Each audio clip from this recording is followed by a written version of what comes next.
Yung, mana? Katanya mau nyeritain bukti peninggalan cerita Rawa-Rontek di zaman penjajahan. Mana nih? Udah penasaran banget aku. Oh iya.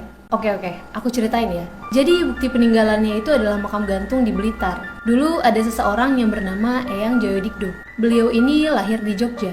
Dia juga kerabat dekat dari Raden Diponegoro. Beliau juga masih keturunan darah biru di wilayah Mataram. Eyang Joyodikdo ini juga salah satu yang melawan Belanda saat itu.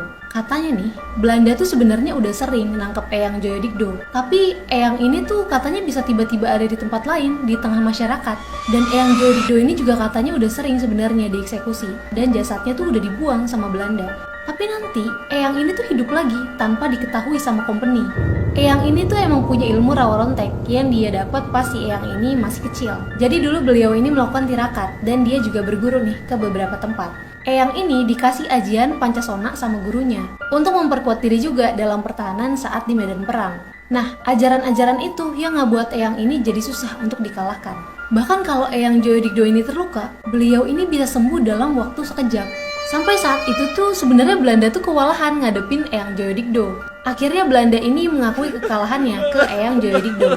Katanya sih Belanda ini pakai taktik lawan jadi kawan gitu. Dan gak tahu gimana ceritanya, Eyang ini wafat pada tanggal 11 Maret 1909. Nah, karena takut si Eyang ini bisa hidup lagi saat menyentuh bumi, akhirnya disiapin nih peti besi yang siap digantung.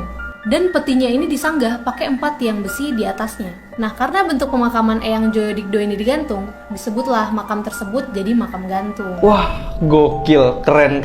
Sampai bikin penjajah ketakutan gitu loh. Kirim doa yuk buat Eyang Joyodikdo.